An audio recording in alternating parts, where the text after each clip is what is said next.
మామ ఈరోజు చెరువు కాడికి వచ్చానన్నమాట. మీరు చాలా రకాలుగా చేపలు పట్టడం అయితే చూసుంటారు. ఈరోజు అయితే కొత్త పద్ధతులు చేపలు పట్టి చూపిస్తానన్నమాట. ఈ మెథడ్ చూడడం నేను కూడా ఫస్ట్ టైము. ఏం లేదు మామ, ముందుగా ఒక వల అయితే తీసుకోవాలి. వల తీసుకున్న తర్వాత దాని చివరి సైడు ఈ విధంగా మట్టిలో అయితే గుచ్చేయాలన్నమాట. ఈ విధంగా వలని చివరి సైడు మట్టిలో గుచ్చిన తర్వాత మిగతా వలని ఇలా కంటిన్యూస్గా మనం వదులుకుంటూ వెళ్ళాలన్నమాట లాస్ట్ దాకా. అవును, చెప్పడం మర్చిపోయాను, వల వేసేది నాకు తెలిసిన తాతనన్నమాట.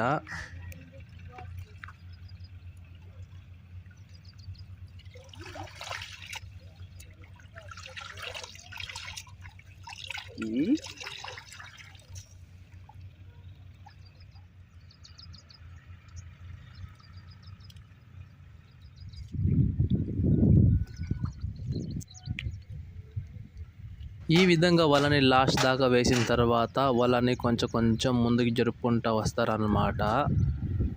తాత అయితే వల వేసేసి ఈ విధంగా జరుపుకుంటూ లాస్ట్ దాకా మళ్ళీ రిటర్న్ వచ్చేసాడు. ఇలా పైకి వచ్చి ఎక్కేసాడు.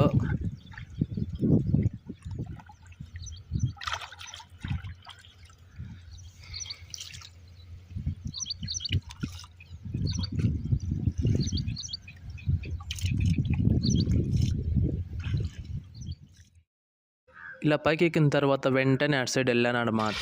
వెళ్ళేసి ఆ నీటిలో అయితే బాగా కదపతా ఉన్నాడు, చేపల్ని వలలోకి తరుముతా ఉన్నాడు అనమాట. చూడ్డానికి భలే ఉంది. ఇలా మెల్లగా తోలుకుంటూ వలనైతే కొంచెం దగ్గరికి జరుపుకుంటూ వస్తారన్నమాట. చేపలు అయితే అప్పుడు లోపలికి వెళ్తాయి అన్నమాట, వల్ల అయితే చుక్కుంటాయి.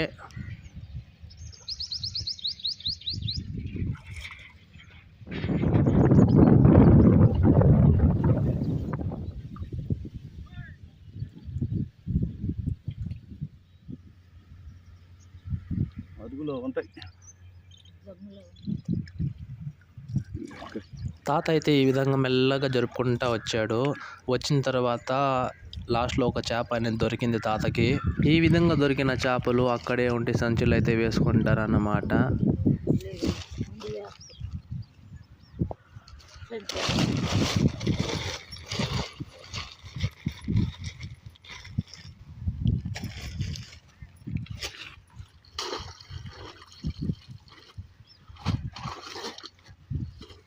మళ్ళీ వెతుకుతూ ఉంటే ఇంకో చేప కూడా దొరికింది తాతకి. దాన్ని కూడా సంచులు అయితే వేసుకున్నాడు అనమాట.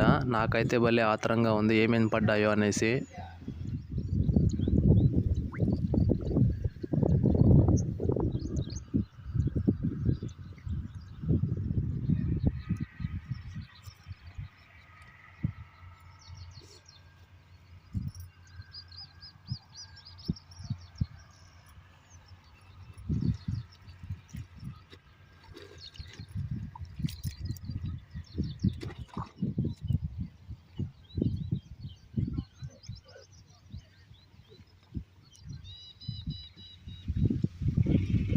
ఇలా వలని దగ్గరికి లాగినప్పుడు చేపలన్నీ ఎటు పోలేక దీంట్లోనే ఉండిపోతాయి అన్నమాట.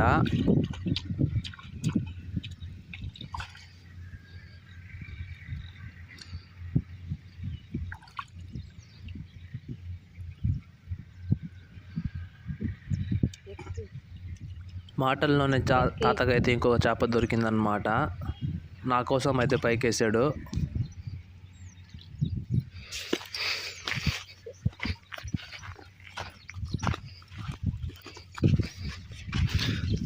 చూడండి మామ, ఎంత పెద్ద జిలేబీ పడిందో వలలో.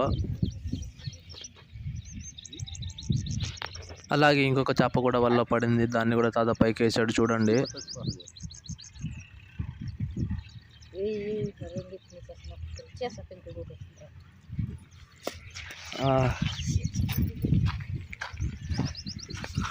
వావ్, చేపలన్నీ పట్టేసిన తర్వాత వలన అయితే ఎలా వేశారో అలానే బయటికి తీసేస్తారన్నమాట. నార్మల్ వల వేయడం కంటే ఈ వల వేయడం చాలా కష్టం అన్నమాట. దీనికోసం ఎక్కువ కష్టపడాల్సి వస్తుంది. తాత అయితే గంట పైన కష్టపడ్డాడు. చూడండి మామ, మాకు కేవలం 4 గంటే 4 చేపలే పడ్డాయి. మనం చేపలు పట్టడం ఈజీ అనుకుంటాం కానీ చాలా కష్టము. ఈ రోజుకి ఇంతే మామ, ఇంకొక వీడియోలో మళ్ళీ కలుద్దాం. మీరైతే మా ఛానల్ని సబ్స్క్రైబ్ చేసుకోండి. బాయ్ మామ.